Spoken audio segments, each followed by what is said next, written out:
Thanks, everyone. Thanks for coming to the third and final seminar series event of the spring semester organized by the Urban Transportation Center here at UIC. In the past, earlier this semester, we've done some big picture presentations, one regarding CMAP's On to 2050 program, and then we had a gentleman from IDOT coming in talking about the Create Rail program. Today we're talking about another big program called the 78, Chicago's Next Great Neighborhood. And our featured speaker here is Michael Pfeffer, who is the Vice President of Architecture at Related Midwest, where he's responsible for working directly with architecture and urban planning firms to oversee the design of the company's two largest projects, one being the 78 and the other is 400 Lakeshore Drive, located on the site of the former Chicago Spire. Mr. Pfeffer joined the company in 2016 after spending more than 15 years at the Chicago office of Skidmore, Owings & Merrill, where he served as managing director for project design throughout Chicago. He is a licensed lead architect, and in 2014, he was the recipient of the AIA National Young Architect Award for exceptional leadership and significant contributions to the profession. I'll stop there and bring on Michael Pfeffer. Thank you.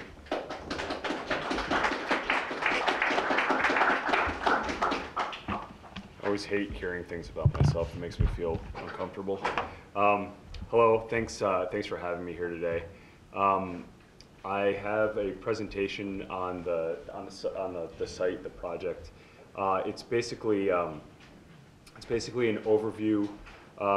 We've commissioned Skidmore, Owings & Merrill, my former firm, to be the urban planner. Phil Enquist has been leading the design. He's been working on this for several years with us, along with the team at SOM. But Phil specifically has been thinking about this plot of land throughout his entire career. He's been in Chicago for his entire life, for his entire professional career, and this has always been a plot of land that has been near and dear to his heart, and he's actually been a part of previous iterations of this project as well. So I think I have 30 to 40 minutes. Some of you in the room have probably seen this already a little bit. I see some familiar faces. I'll try and spend a little more time on the transit concepts for the project. I'll go quickly through. Am I close enough here? All right. I'll go quickly through some of the upfront stuff here about Related Midwest.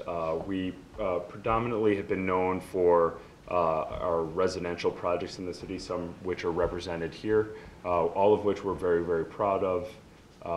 Our most recent project, One Bennett Park, is a Robert A.M. Stern building, his first building in Chicago. And that's blinking, coming online right now, and we're close to our landmark building, which is right down the street here. We're also extremely proud of that. That is leased up last year, basically. I'm not in control of the blinking. I'm not doing that. What people don't know about us is half of our office is dedicated to affordable housing.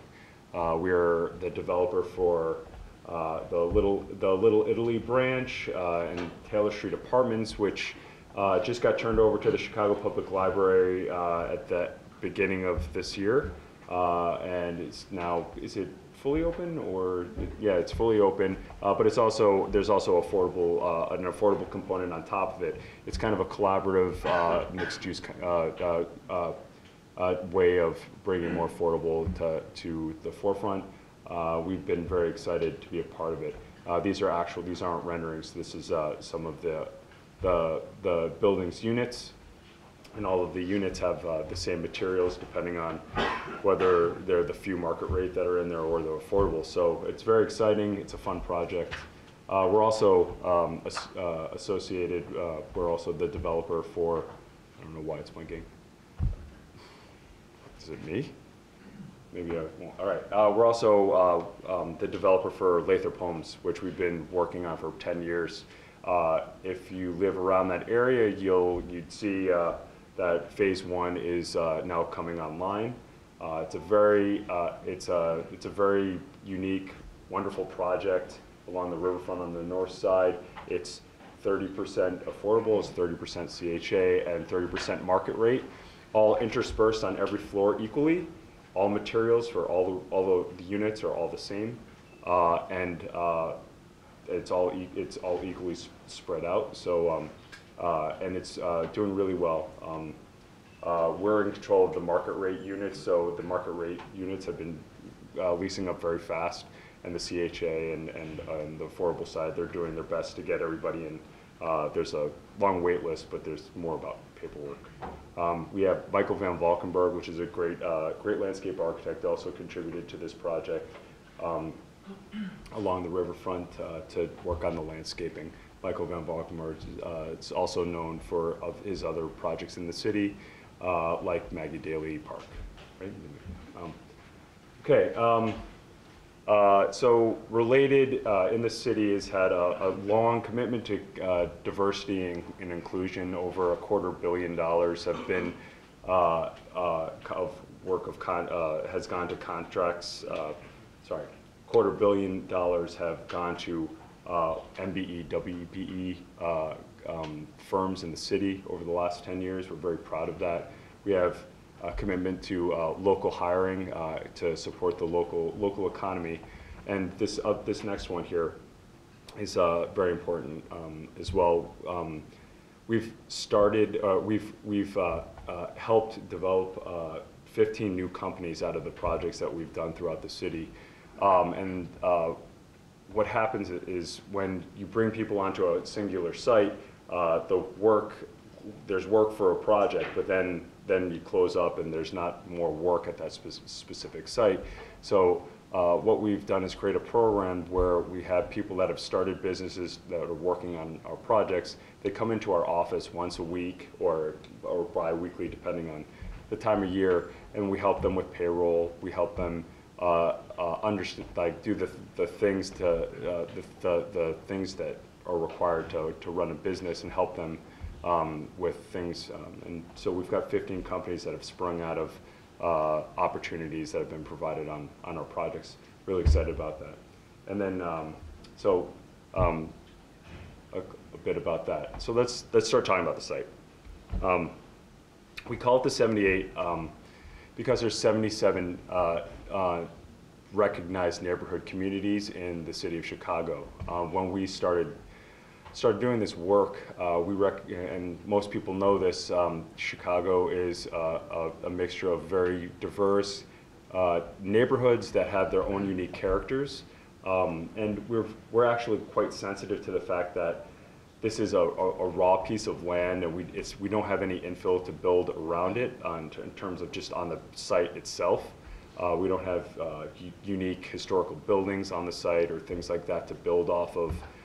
So we have to be very careful about how we roll the project out, so it's not, it doesn't look contrived or kind of like a Disneyland type of thing. We want there to be a character, we want there to be a uniqueness, and we want this to be a new neighborhood for the city. So we're calling it the 78 as a placeholder. It's kind of taken hold in kind of the newspapers and things like that. So the 78 will be the next great neighborhood of the city, according to us. So it's 62 acres. The borders are Roosevelt Road, which is about 45 feet in the air. Clark Street, running on the eastern edge. The riverfront, which is a half a mile of riverfront here, and then we have some space here, but the southern edge is basically Pinktown Park and the start of Chinatown. 62 acres. We have a PD approval for up to 13 million square feet on the site. I believe I have a video here next. It's meant to get everybody really excited. Make no little plans. They have no magic to stir men's blood, and probably themselves will not be realized.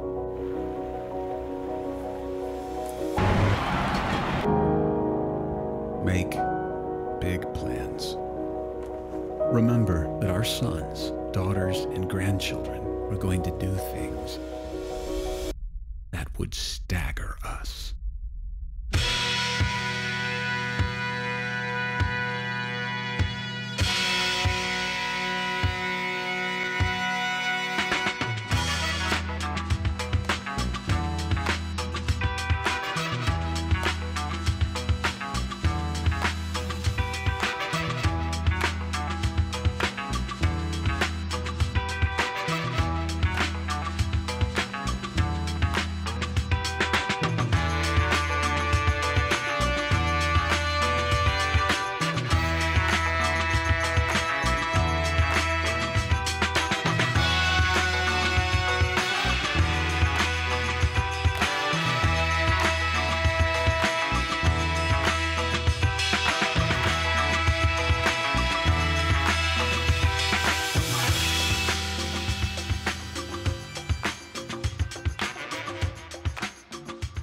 I want to talk about some of the things we did beforehand to help us kind of galvanize around some ideas and some concepts as we kind of built the framework. So I passed out, these are our 10 guiding principles for the project. We went on a pretty exceptional exercise for about 9 months before we put any pen on paper. We visited all of the neighborhoods, discovered new things about the city, understood some of the things that were unique in some of the different neighborhoods, and kind of took note of them, because we have to create a new character for this plot of land. We also studied developments around the world. And there's good ways and bad ways that some developments have rolled out over the course of time. We took note of things, some attributes that we wanted to try and replicate on the site. We took note of things that didn't work really well, just to bring the level of understanding up as a group. And through the nine-week process, it was a 9-month process. We galvanized around these 10 principles. They're meant to just be like a guiding light to help us make decisions as we move forward with the project. It's going to take a really long time. This is not an easy project. I've been with the company for three years, and it's every day is a new challenge. But these are meant to be things that we strive for and help us make decisions as we move forward. So, like, the president of our company is like, would you put like a Olive Garden or Best Buy on the site? You're supposed to look at these, remember what we did first, and how we galvanized around these principles, and that would help you make your decision of whether or not that was the right thing to do. So that was, as an architect, a very unique process that no developer that I know of has gone on in the past, and I think it was a recognition that what we have is very special, and the fact that we need to do it the right way, and handle it with sensitivity, because it's going to influence and impact a lot of lives in the city of Chicago. So I was very appreciative of that exercise that we all did together. The site itself is special for lots of reasons. Everyone in the room, I'm sure, is aware of the vitality and rejuvenation along the riverfront. It's now not seen as an industrial corridor. It's seen as a place to gather. It's been super successful, and maybe it's just me touching this, so I won't touch it anymore. And we have a half a mile of riverfront to connect Pink Tom Park all the way to the lake. We're very excited to have this whole thing come to fruition. We know it stops here right now. We know that the city's working on connecting this right now through a series of design studies, and we've got JDL and Lend Lease working on in between River City to connect these two spots, and we will connect to Pinktown and do our part. It will be, it's an amazing thing for the city to have, and having a half a mile of it, became very apparent early on that that was one of the more important things to prioritize when we were laying out the plan. And so here's some of the existing conditions of the riverfront in the kind of the downtown core. Just want to point out there's 30 feet from the river's edge to the back edge of the storefronts, and then there's some height challenges too. We took note, we saw how these were being used, and coincidentally, anybody that buys a piece of land that's associated with the riverfront is mandated by the city to do 30 feet and 30 feet to give 30 feet of space to the public and continue the riverfront. That comes from this dimension here. Anybody that's been on a really sunny day, really warm day, walking around this place understands it gets pretty jammed up. And so since we have a little more room to breathe on our site, we've committed to a 100-foot setback from the river's edge to the storefront. And we, in our process and coming up with these principles, we kept coming back to a great precedent. This is the Aker Brygge in Oslo, and it has a 100-foot setback. This is analogous for us for lots of reasons. It's a city with the same type of weather that we have. It's on a waterfront. This is near the downtown core in the same way that we're near the downtown core, but it's active, and it's also active all year round. We see that as a really important item to work on for the riverfront, to get people outside and participating in more of the colder months, which doesn't necessarily happen in the downtown core. I always use the analogy of, like, when you're done skiing for the day, and you pop your boots, you unbuckle your boots, which are always hurting. What's the first thing you do? You go to the bar, you get a beer, and you go back outside and you sit near the fireplace. And that experience could be had here in the winter months. We just haven't kind of leveraged kind of the things that we have yet. So we're really excited about those possibilities and getting people out and in the not so warm months. So Aker Brygge here. So I'll go through, Annie, just tell me on time too. So we'll go through the vision. We've really kind of, the overall concept was to make the buildings, and this is not architecture, this is just placeholder massings to define the framework. The idea here is all of the building pads will have intuitive ways to get to green space and to the riverfront. So we purposely put the low buildings along the riverfront so that people can see the water from lots of different locations. And we've got lots of different ways to use the site and experience the site. We want people to, when they are visiting the city to see their friends, to experience this part of the riverfront and come back again and see something different. So here's how we kind of got to it. I went through some of the existing conditions.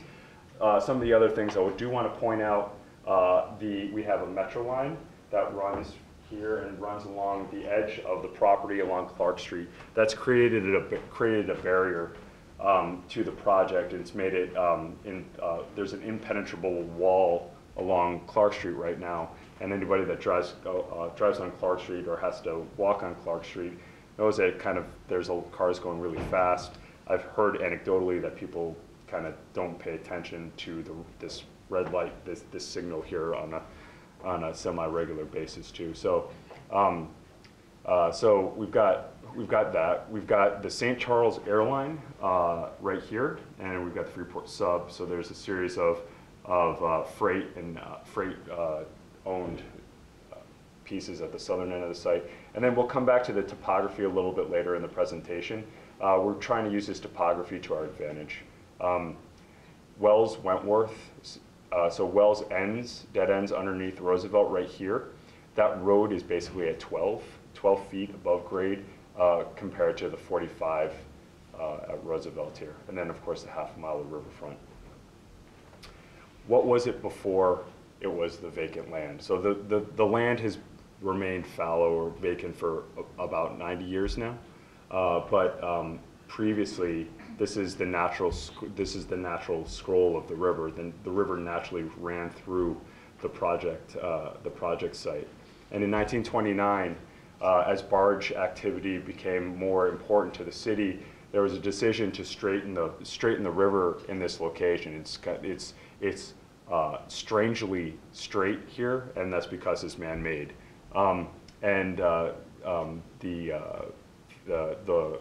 The river here was then backfilled with sand from the lake. And then the St. Charles Airline Bridge here, this is the piece that remains in the upright position for those that live in the neighborhood, right next to the active bridge, and it's remained there to this day.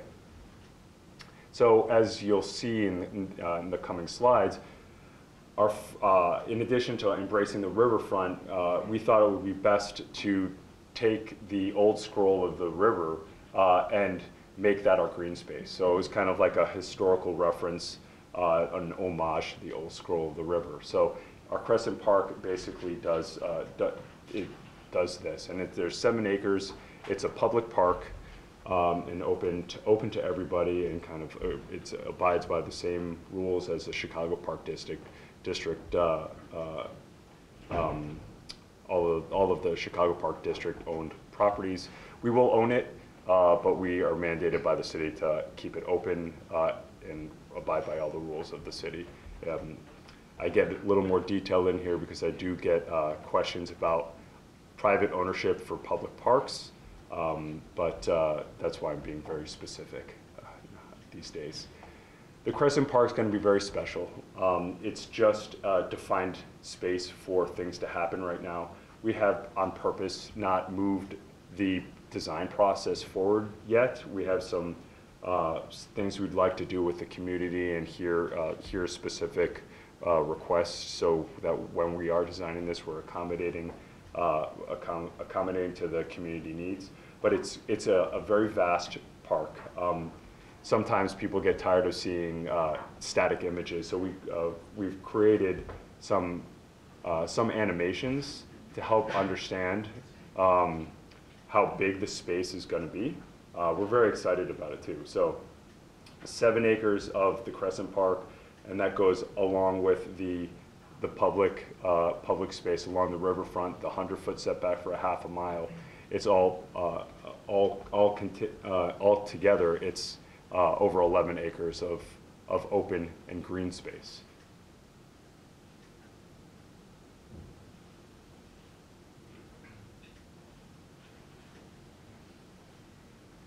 Okay, so the Crescent Park connects to the riverfront, and the orange space represented in this diagram is the space dedicated to movement, to ecological education, things like that. I would say, in the same vein as I just mentioned with the Crescent Park, we have purposely not moved the detail of the design aspects of the riverfront forward yet either, because for the same reasons. What we do know is we have more space here.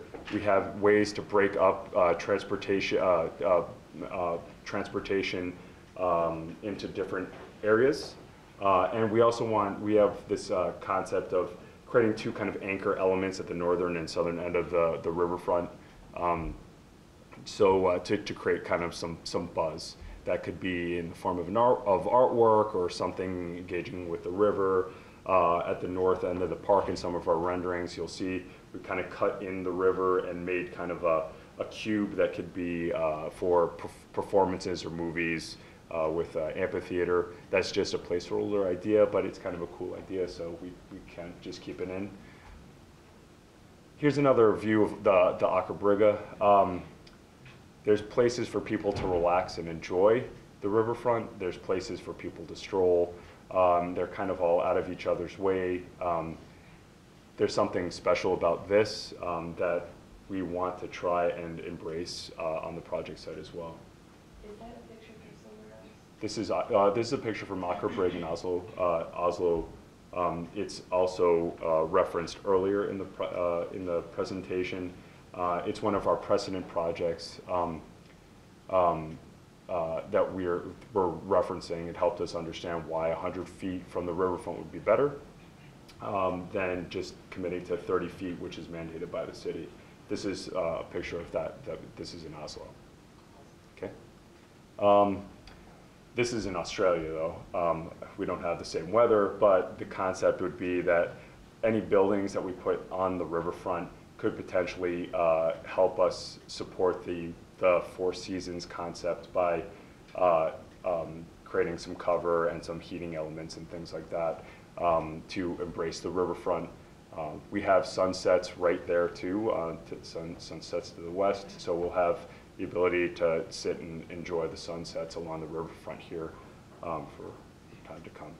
So here's the reality of the site today. The seawall is crumbling. There's not much in terms of, there's no infrastructure on the site, there's no utilities. There is one sewer, but that's really it. So there's a lot of work to do right now. Here's an animation of kind of the placeholder concept of the riverfront. Again, we haven't designed in detail. We don't intend for this to be hardscaped. It's just that how we just rendered it, just to have a consistency. Here's some more renderings. Here's a section cut of the riverfront and how it could potentially work to help all the different modes of transportation engage with the river. So a movement zone, a place to chill and gather and be educated about river things and relaxing. And then the dining areas that could be associated with the buildings or other kind of sitting spaces. And here's one more rendering. You may have seen this one before. This is that cube in the background that I was referring to at the north end of the site. But we're very excited about this to do our part to bring the river to the people of Chicago. And then, of course, we also have great things around us. One of which is Pinktown Park, which is just to our south. It's an award-winning landscape design. It's a beautiful park, and Ernie Wong in Site Design, we talk to them on a regular basis, and they're part of our teams for some of the things that we're doing on the site, and appreciate that we're going to be able to connect Pinktown Park to the rest of the city via the river. Excuse me. Okay, transportation. A little more focused. So bikes and different things that are coming out nowadays, motorized scooters, divvy bikes, just walking around. We know that we need to create an infrastructure to support all of those things. And we constantly have conversations about the right amount of parking, what is Uber, what is Lyft going to do over the course of the rollout of this thing for the next 10, 20 years. There's no real great answer, but but we are cognizant of the fact that just like growing up, well, some of you growing up, we're using a rotary phone.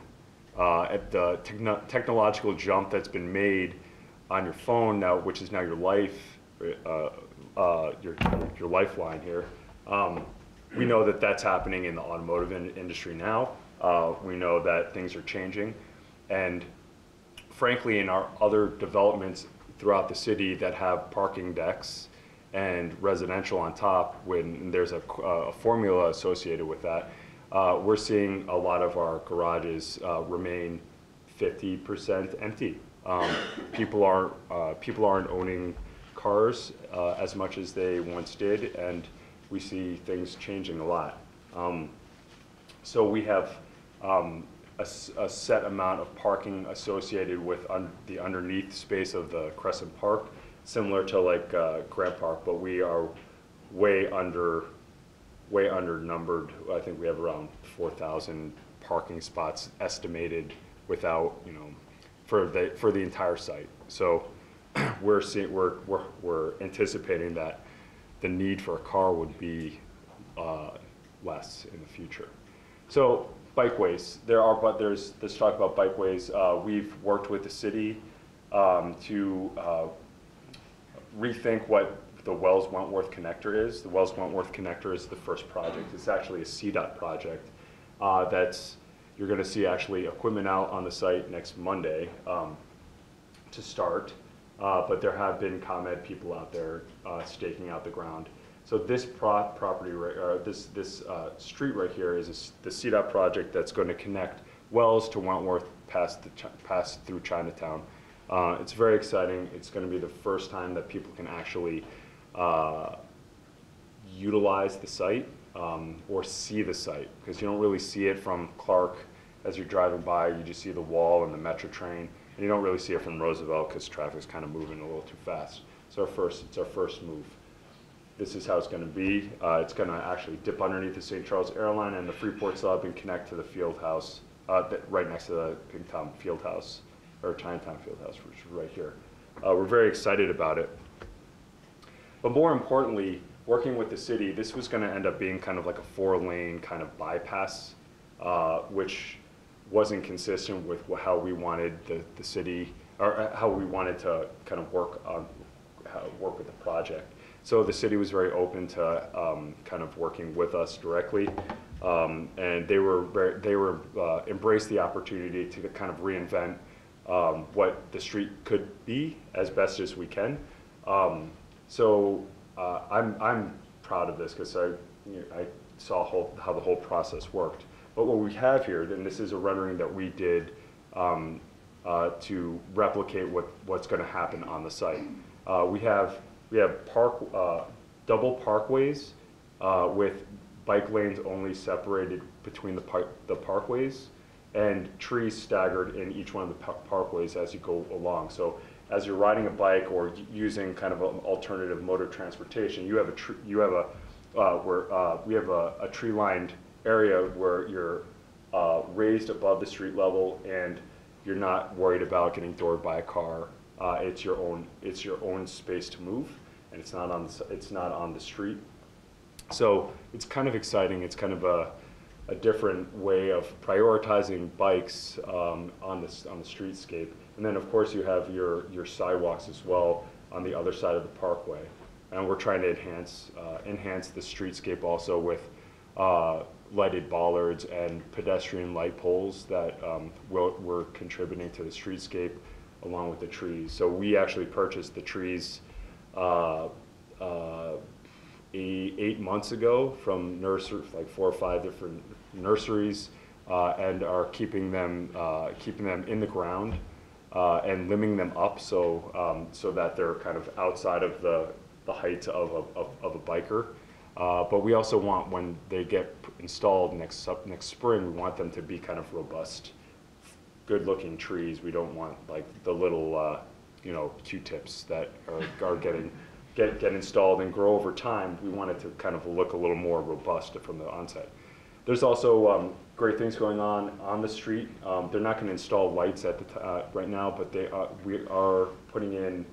The city is putting in speed tables to control traffic levels, which is really great, exciting as well. I've talked a lot about Wells Wentworth, but if anybody has more questions about this, I'd be happy to answer them later. The big move on the project site, and how many? I've been babbling for. Okay. This is our big move. The Metro tracks, as I mentioned before, go along Clark Street. They're out in the open. There's kind of the diesel trains are making lots of noise and creating a lot of air pollution. So, there's no access from Clark Street. In order to make this project viable, we need to take the Metro and basically pull the string. We need to move it inboard of the project and enclose it in like a structural enclosure. What this does many things. It gets it off the street so that what exists today, which is this wall, and you know, the Dearborn Park residents have their community there, and there's just not a lot going on this swath of street right now. People are just using it as a bypass. As the wall comes down and the train goes in, some of the trains right of ways on the city, some of it's on ours, but it creates 30 feet from the curb frontage to the face of our buildings to re-envision Clark Street, and the city's gonna work on that project as well at the right time. We still have time to figure that out, but we have to move the metro before we do that. But this is great for a lot of reasons. There will be street addresses, a reconfigured streetway from the city, and ways to reintegrates the entire project back into the city grid and allows pedestrians to move east-west throughout the city. So it's very exciting. As you move the metro, it gives us enough space to take this signalized intersection at Clark Street and create a new road that doesn't exist today, 15th Street, which will go underneath the metro tracks and connect Wells. This is a very vital street and a new way to get east-west along the project site. So we're very excited about those opportunities as well. Did update this one. So one of our other projects will be to take the mile-long gap from Cermak Chinatown, which is an above-grade red line stop, to Roosevelt, which is a below-grade stop. And right in the middle, there's a plot that some space that touches the 78. We're going to put a red line stop in there to fill in this gap in service, and also to support different modes of transportation and getting people that don't necessarily live in the neighborhood to the site, to not use cars as well. So this is a section cut of 15th Street. The CTA kind of is underground in this location on our side of the Clark Street. You can go underneath the new relocated metro after you interact with Clark Street, which is newly envisioned, past the Crescent Park and get to the riverfront, and you basically have a nice stroll there. And it'll take you about 5 to 8 minute walk. So off this new red line stop, you'll be able to get to the river really quickly, and there's not a lot of places that you can do that. So the red line would be in one of our buildings over here, and you'd be able to. This is 15th Street looking to the river. It goes underneath Metro right here. And I haven't mentioned yet that I mentioned that structural enclosure, but the Metro line, the top of this, is at the same height as Roosevelt. So that'll be a pedestrian access point, pedestrian only access point, similar to like a 606 vibe or the High Line in New York, where there would be kind of a pedestrian access and experience on top of the Metro line there. There's other streets to crack open the site. There's a signalized intersection at Roosevelt here. There's a signalized and curb cut also right here. So we're calling this street LaSalle. It doesn't exist today, but that's where it would be in the organization of streets. Pink is high, purple is low on this diagram. We'd connect in right opposite the Roosevelt collection at the 40-ish feet, kind of move along side the Crescent Park, and then it would slope down and connect to 15th Street. So we're creating an organized grid to access and work with the site. And then we do have a curb cut here with a signal that we're going to use as well. That's an existing condition that we just want to tap into to make movement as efficient as possible.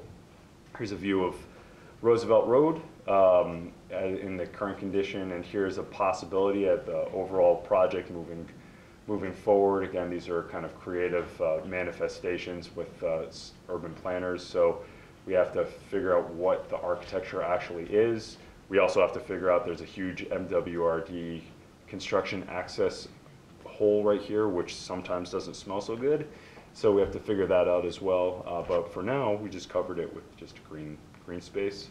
Seems appropriate, but we won't be able to do that. We'll have to figure it out. As I mentioned before, there's parking underneath the site. We're not digging down. We're just basically creating parking at grade from Wells Street, and then as you deal with the topography of the site to get up to Roosevelt, we're basically slotting in like different levels of parking as you get closer to the metro line. So there'll be up to 2 to 3 levels of parking, but it'll all be below the park and kind of out of view.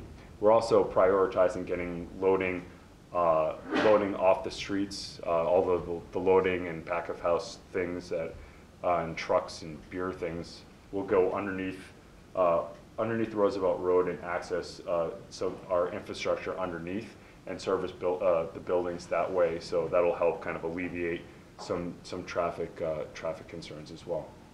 The only kind of thing is the metro line itself kind of bifurcates the site into the 2 halves, so that there's access points for garage for users, not non-back of house users, along the speed tables here, and then this is where back of house would enter and all the trucks, and then there'll be like a driveway here to access all the development here moving forward. Here's how the master plan kind of all comes together. There's lots going on this just one image. I do want to point out this area right here is land that we're donating to the University of Illinois school system for the future Discovery Partners Institute, or DPI. That is going to be a new school. It's a non-accredited school, so anybody from the University of Illinois school system and the partners, which is U of C, Northwestern, Tel Aviv University, they could all go from one semester up to, I believe it's 8 semesters, and then go back to your own university and get your degree from that place. But it's focused on technology. It's focused on focused on big data. There's a lot of computational engineers coming out of the University of Illinois school system that end up out migrating to Silicon Valley and the East Coast. And this is meant to be a place for everybody to experience starting your companies and building relationships in the city of Chicago and keeping jobs and the entrepreneurial spirit going within the city. So there's lots of things great about the concept. For us, we like the idea of having young people at the site. You can't replicate that. One of our sister projects, which is also owned by Related, is King's Cross in London. One of their first moves, they could have given the main space to a big retailer or whoever, but they chose to give it to the London School of Design, and it was their best decision because what it did was it brought youthful young people. They started doing funny things in the plazas and things like that, and that made other people want to be around the site and created activity that couldn't be replicated. So we took things like that around the country. We want that kind of concept and that spirit to reside here. Anyway, DPI, there's going to be full-time faculty they've started businesses. They started businesses and will be working kind of grant-oriented. It won't be, please turn to page 5 in your book today. We're going to memorize that page. It's going to be totally different. Up to 2,000 students. And the whole point is to keep the smarts in the state. One more animation here. We'll go zoom up the riverfront here and stop at the Discovery Partners Institute. So we are donating the land, and then they'll come up with a concept once they've got their program sorted out. But, okay, sorry, I didn't purposely click fast over that, but that's just a placeholder concept of what the image could be. So just a quick recap of the improvements. There's a 5 acres of public space at the riverfront. There's a 7-acre Crescent Park, all open to the public. We're trying to integrate multimodal concepts on all of our streets and all of our public space. We're creating a new red line station to make transit options more accessible. We're connecting to the city grid, what Burnham would have approved of. We're relocating the metro tracks, which is going to have, we hope to be a value add to the surrounding neighborhoods, where we'll not be as loud and we'll be able to filter some of that diesel stuff because we have it in a box. And then we're creating a new vibrant Clark Street also that doesn't exist today. It's just the wall. Some of the community benefits, I mentioned the 12 total acres of public space. We have a 20% affordable housing requirement mandate. We have a density bonus payment of $26 million through the course of the project. And we also are anticipating that there'll be at least 15,000 trade and construction jobs and professional service jobs through the construction, and then at least 24,000 permanent jobs on the site once we're all done with it. And then we also have a very robust plan to hold ourselves accountable. We actually have mandated a 30% MBE, WBE, VBE requirements, and we're holding ourselves accountable to incorporating that all the way through, not only just in construction, but we're going to do it in professional services, which include architecture, design, engineering. It includes marketing. It includes construction, and we're pushing it up the supply chain to our holding the people that we buy the wood for the buildings and all the materials that go into the buildings, we're holding them accountable too. So 30% is pretty great. It's going to be really supporting a lot of the small businesses, and we've created a community inclusion council to help keep us accountable for that, which is a network of businesses and industry leaders and